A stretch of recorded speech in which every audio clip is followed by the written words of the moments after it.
He was born with nothing, no Roman citizenship, no noble blood, no army. And yet, this man brought the most powerful civilization on earth to its knees. He humiliated their legions, slaughtered their generals, and made the Roman Senate tremble at the mere whisper of his name. This is the story of Hannibal Barca, the man who almost destroyed Rome. If you love stories of power, betrayal, and ancient glory, hit that subscribe button and turn on notifications. New Roman history drops every week. The Lion's Cub. Picture a 9-year-old boy standing in a darkened temple in Carthage. The air is thick with incense and the smell of sacrificial blood. Torchlight flickers across stone walls carved with images of gods and war. His father, Hamilcar Barca, the greatest general Carthage has ever produced, grips the boy's small hand and leads him toward a burning altar. "Place your hand above the flame," the father commands. The boy doesn't flinch. He reaches out. The heat licks his skin. "Now swear," Hamilcar says, his voice low, almost trembling with rage.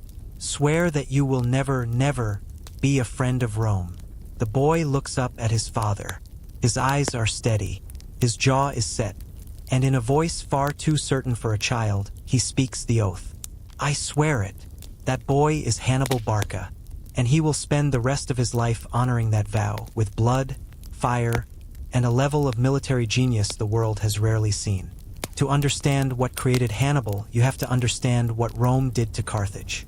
The First Punic War, fought between 264 and 241 BC, was a brutal, grinding conflict over control of the Mediterranean. Carthage, a wealthy trading empire centered in modern-day Tunisia, had dominated the seas for centuries. Rome was the rising upstart, hungry, aggressive, and absolutely relentless. Carthage lost, and the terms of defeat were devastating. Rome stripped Carthage of Sicily, imposed crushing war reparations, and humiliated a proud civilization. Hamilcar Barca had fought brilliantly during the war, but the politicians back home had failed to support him. He watched his nation grovel before Roman diplomats, and something inside him broke. He didn't just want revenge. He wanted annihilation. But Hamilcar would never get his chance. He died in Spain in 228 BC, fighting to build a new Carthaginian empire on the Iberian Peninsula.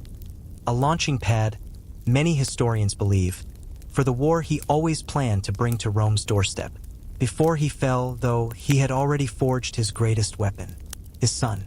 Hannibal grew up in military camps. While other children played in the streets of Carthage, he learned cavalry tactics, siege warfare, and the languages of a dozen different peoples. He studied the campaigns of Alexander the Great. He trained with Numidian horsemen, Iberian swordsmen, and Gallic warriors. By the time he was 25, he had already proven himself as a cunning and fearless officer.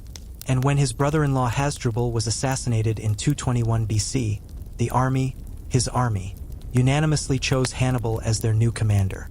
He was 26 years old, and he was ready. The target he chose was Saguntum, a city on the eastern coast of Spain allied with Rome. He knew exactly what attacking it would mean. This wasn't a border skirmish. This was a declaration of war. And when the Roman Senate sent envoys to Carthage demanding Hannibal's withdrawal, Carthage backed their general. The Second Punic War had begun. But here's where Hannibal does something that no one expected. Rome controlled the seas. Everyone assumed that any Carthaginian invasion would come by water, where Rome's superior navy could intercept and destroy it. The Romans positioned their fleets, guarded their ports, and waited. Hannibal didn't come by sea. He decided to march his entire army, somewhere between 50,000 and 90,000 infantry, 12,000 cavalry, and roughly 37 war elephants, overland from Spain through southern Gaul and across the single most terrifying natural barrier in the ancient world, the Alps. Let that sink in. This man looked at a mountain range with peaks reaching over 15,000 feet, choked with snow and ice, inhabited by hostile tribes, and said, "We're going through." His officers thought it was madness. His soldiers whispered prayers to gods they weren't sure were listening. But Hannibal had studied the routes. He had sent scouts ahead. He had bribed some Gallic chieftains and planned to fight the ones who wouldn't cooperate. Every detail was calculated. every risk was weighed. And in the late fall of 218 BC, the army of Carthage began its climb into the clouds. The crossing was a nightmare. Rockslides swept men and animals off narrow ledges into oblivion. Hostile mountain tribes ambushed the column at choke points, rolling boulders down onto soldiers trapped on winding paths. The elephants, massive, terrified, slipping on ice, trumpeted in panic as they struggled up slopes never meant for creatures of their size. Men froze to death at night. Supplies dwindled. Morale crumbled. Hannibal walked among his troops. He ate what they ate. He slept where they slept. When the path was blocked by a massive boulder, ancient sources tell us he ordered his men to heat it with fire and then pour vinegar on the stone to crack it apart. Whether that detail is literally true or not, it captures something essential about Hannibal. He solved problems that other commanders would have called impossible. The crossing took roughly 15 days. When Hannibal finally descended into the Valley of northern Italy, he had lost nearly half his army.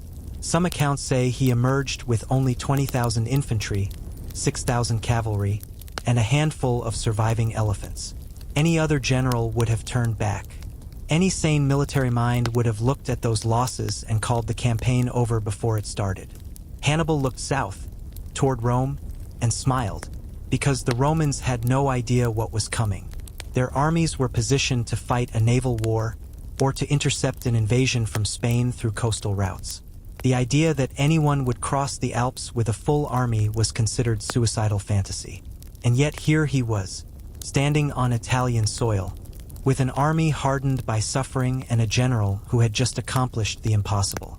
The Roman consul Publius Cornelius Scipio, father of the man who would eventually become Hannibal's greatest nemesis, rushed north to confront this unexpected threat. He was confident. He was Roman. He had legions. He had no idea that he was about to walk into a masterclass of destruction. The two forces met at the Ticinus River in November of 218 BC. It was a cavalry skirmish more than a full battle, but Hannibal's Numidian horsemen, the finest light cavalry in the ancient world, ran circles around the Roman riders. Scipio himself was wounded and nearly killed. Only the desperate bravery of his teenage son, the future Scipio Africanus, saved his life, charging into the melee to drag his father to safety.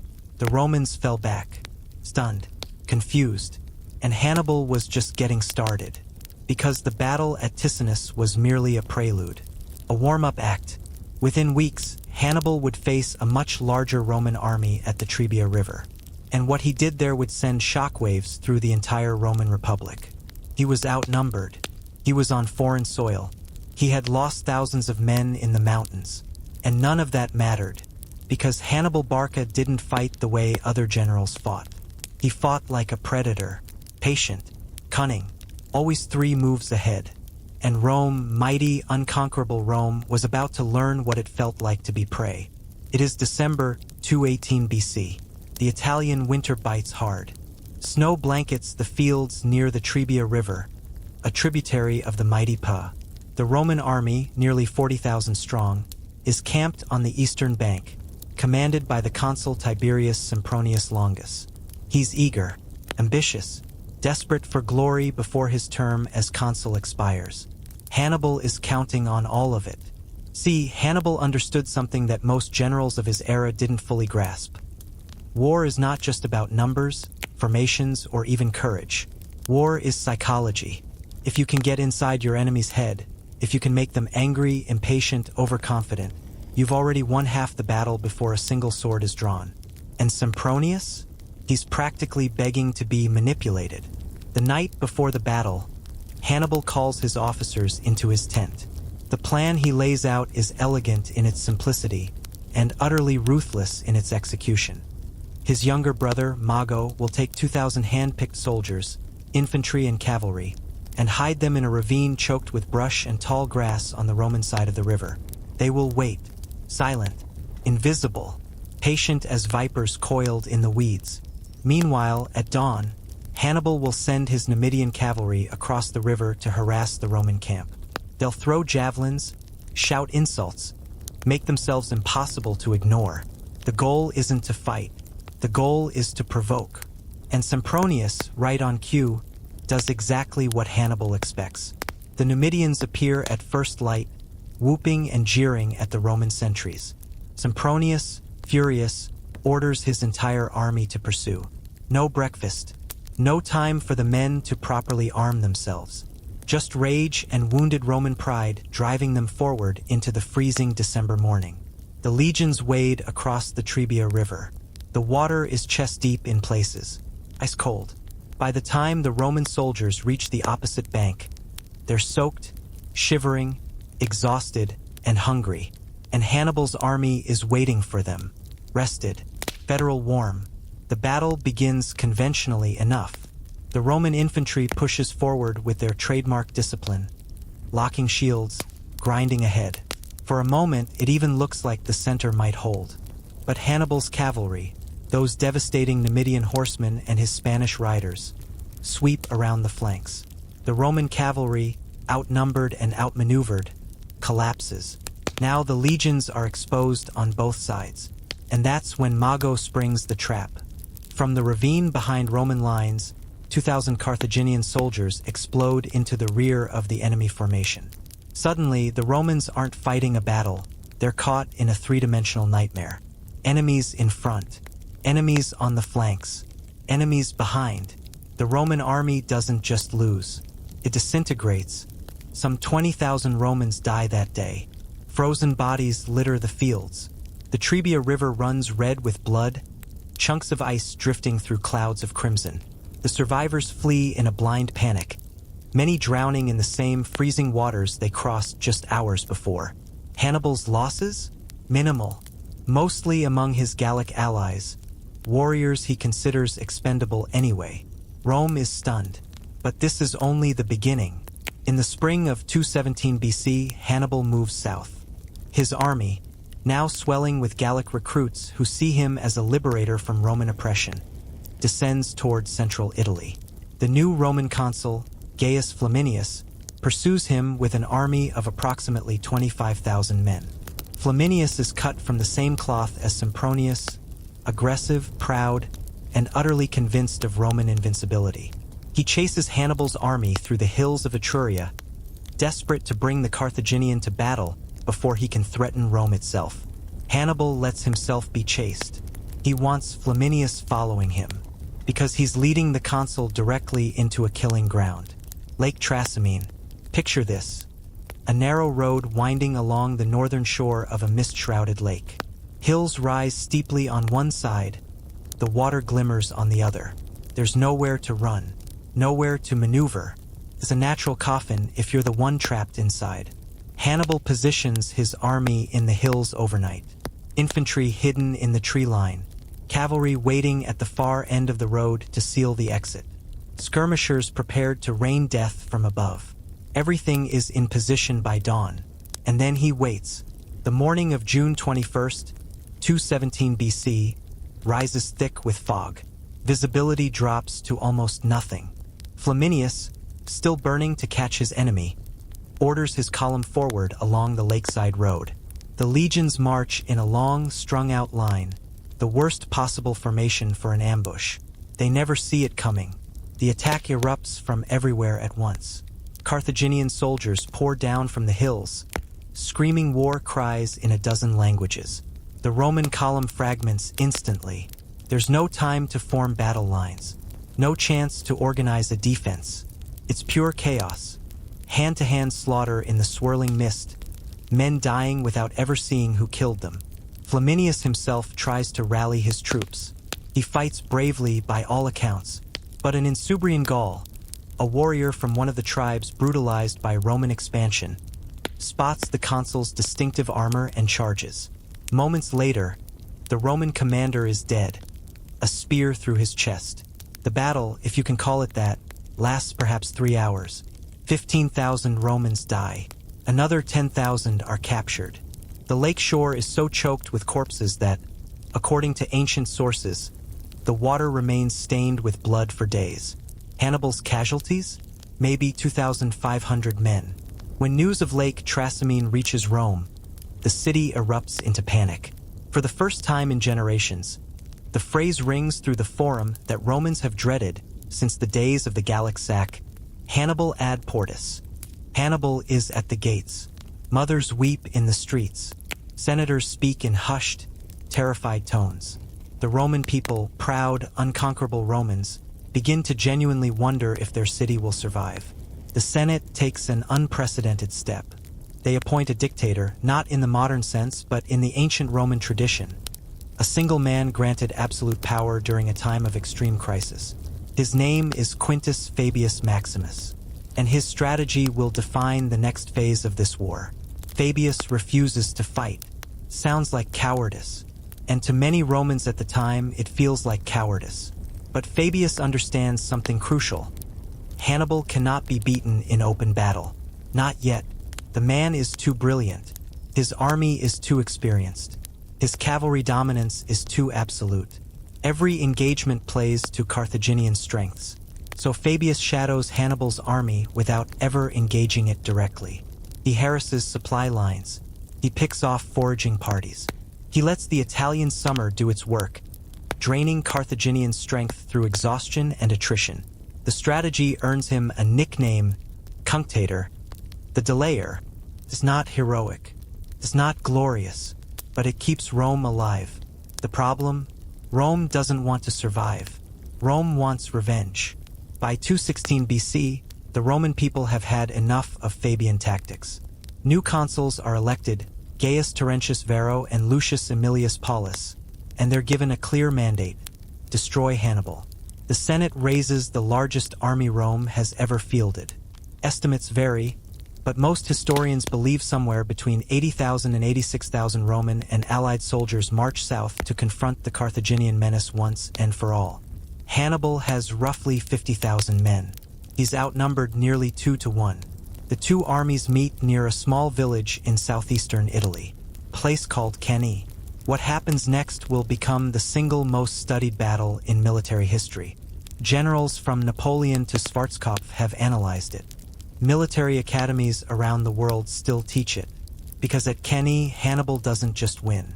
He creates a masterpiece of annihilation. The Romans form up in their traditional deep infantry formation, rows and rows of heavily armed legionaries packed together, designed to punch through enemy lines with sheer mass and momentum.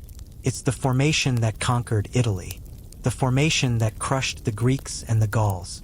Hannibal looks at it and sees opportunity. He arranges his infantry in a crescent shape, a shallow, bulging arc that bends toward the Romans. His weakest troops, Gallic and Spanish warriors, hold the center. His veteran African infantry wait on the flanks, angled slightly back. And his cavalry, the hammer to his anvil, positions on both wings. The battle begins with a cavalry clash. Hannibal's horsemen, outnumbering the Roman cavalry and far more skilled, smash through their opponents in minutes. Both flanks of the Roman army are suddenly exposed, but the Roman infantry doesn't notice.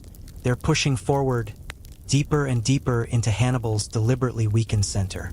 The Gauls and Spaniards give ground slowly, bending backward, drawing the legions further in. And then, at the precise moment, Hannibal's African infantry pivots inward. The trap snaps shut. Suddenly, the Romans aren't attacking anymore. They're surrounded, pressed together so tightly that soldiers in the middle can't even raise their swords. Hannibal's cavalry, having routed the Roman horsemen, wheels around and crashes into the rear of the legionary formation. It's not a battle anymore. It's a slaughter. For hours, Carthaginian soldiers methodically butcher the trapped Romans. The killing is so intense that ancient sources claim the ground itself becomes slippery with blood and entrails. Men die standing up, held in place by the press of bodies around them. When the sun finally sets, between 50,000 and 70,000 Roman soldiers lay dead. Among them, the consul Paulus, 80 senators, and countless members of Rome's noble families. One Roman knight, according to Livy, was found still alive beneath a pile of corpses, his ears and nose chewed off by a dying Carthaginian soldier in one final act of defiance. Varro, the other consul, flees with a handful of survivors. Cannae is the worst single-day defeat in Roman military history, perhaps the worst single-day defeat in any military history until the modern era. In one afternoon, Rome loses roughly 20% of its entire male citizen population of. The road to Rome lies open. Hannibal's officers urge him to march on the capital immediately. His cavalry commander, Maharbal, supposedly tells him, "In 5 days you will dine in the capital." When Hannibal hesitates, Maharbal delivers one of history's most famous rebukes. "You know how to win a victory, Hannibal, but you do not know how to use one." Was Maharbal right? Could Hannibal have ended the war that very summer? Or did the Carthaginian general understand something his subordinate didn't? That Rome's walls were strong, that his siege equipment was inadequate, that even now Italian allies weren't defecting in the numbers he needed? Historians have debated this moment for over 2,000 years. What we know for certain is this: Hannibal does not march on Rome. And that decision, whether strategic wisdom or catastrophic error, will haunt him for the rest of his life. Because Rome, impossibly, refuses to surrender. The Senate meets amid the ashes of Cannae and makes a declaration that echoes through history. No negotiation, no peace, no surrender. Rome will fight. Rome will bleed. Rome will endure. And a young man named Publius Cornelius Scipio, the same teenager who saved his father at Ticinus, is watching, learning, preparing. The lion has not yet met his hunter. The year is 216 BC. Rome is bleeding. The catastrophe at Cannae has left an entire generation of Roman men dead on a single battlefield. Widows fill the streets. Orphans wander the forum. The great families of Rome, the Aemilii, the Fabii, the Cornelii, are draped in mourning black. And yet, something extraordinary happens in the days following the disaster. Something that reveals the iron core of Roman civilization. The Senate gathers in emergency session. Survivors straggle back to the city with tales of horror. Hannibal's emissaries arrive reasonably expecting, that Rome will sue for peace. The Senate refuses to even meet with them. Let that sink in. The greatest military defeat in their history. Tens of thousands dead. An unbeatable enemy camped on Italian soil. And Rome's answer is no. We will not negotiate. We will not surrender. We will fight until one of us no longer exists. Hannibal has won every battle. But he is beginning to understand that battles alone will not win this war. For the next 13 years, Hannibal remains in Italy. 13 years. He marches up and down the peninsula, winning engagements, recruiting allies, trying desperately to shatter the Roman Confederation that keeps the Republic alive. But Rome adapts. The Senate returns to Fabian tactics, shadowing Hannibal, refusing major engagements, slowly strangling his supply lines. They fortify cities. They punish Italian allies who defect to Carthage with brutal efficiency. And they begin to understand something crucial. They cannot beat Hannibal in Italy, so they decide to beat him everywhere else. Enter Publius Cornelius Scipio, the young man who saved his father at Ticinus, the teenager who survived Cannae when so many others perished. By 210 BC, he's 25 years old, the same age Hannibal was when he took command of the Carthaginian army in Spain. Scipio convinces the Senate to grant him command of Roman forces in Iberia. It's a bold request from someone so young, with no consulship to his name. But Scipio has something more valuable than titles. He has a vision. He understands that Spain is the source of Carthaginian manpower, wealth, and strategic depth. Cut off Spain, and you cut off Hannibal's reinforcements. Destroy the Carthaginian position in Iberia, and you isolate the lion in Italy. Within 4 years, Scipio does exactly that. His first target is New Carthage, modern-day Cartagena, the capital of Carthaginian Spain. The city is supposedly impregnable, protected by water on 3 sides and massive walls on the 4th. Scipio studies the defenses. He talks to local fishermen. He learns that at low tide, a lagoon on the northern side of the city becomes shallow enough to wade across. On a single day in 209 BC, Scipio launches a diversionary assault on the main walls while personally leading 500 men through the lagoon. They scale the undefended northern wall, open the gates, and the city falls in hours. It's audacious, it's brilliant, and it's exactly the kind of tactical innovation that Hannibal himself would appreciate.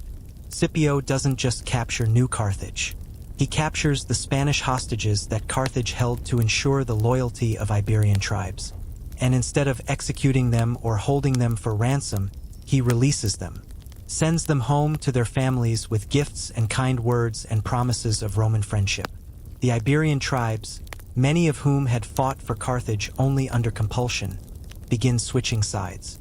Scipio isn't just winning battles, he's winning hearts. By 206 BC, the Carthaginian position in Spain has collapsed entirely. Hannibal's brother Hasdrubal attempts to lead reinforcements to Italy by crossing the Alps, the same impossible route his brother took a decade earlier. He almost makes it, but Roman intelligence intercepts his messengers. A Roman army catches Hasdrubal at the Metaurus River in northern Italy before he can link up with Hannibal. The battle is a disaster for Carthage. Hasdrubal dies fighting. The Romans cut off his head. They carry it south, riding hard through the Italian countryside. And one morning, Hannibal wakes in his camp to find his brother's severed head thrown at the feet of his sentries. Ancient sources describe this as the moment Hannibal finally understands. He looks at his brother's face. The brother he hadn't seen in over a decade, the brother who was coming to save him, and he says, "I see now the fate of Carthage. The tide has turned, and it will not turn back." Scipio returns to Rome a hero. He's elected consul in 205 BC and immediately proposes the unthinkable: an invasion of Africa. Carry the war to Carthage itself. Force Hannibal to abandon Italy and defend his homeland. The Senate is divided. Fabius Maximus, the old delayer, the man whose caution kept Rome alive during the darkest days, argues against the plan. It's too risky, he says. Hannibal is still in Italy. What if he marches on Rome while Scipio is across the sea? But Scipio has momentum.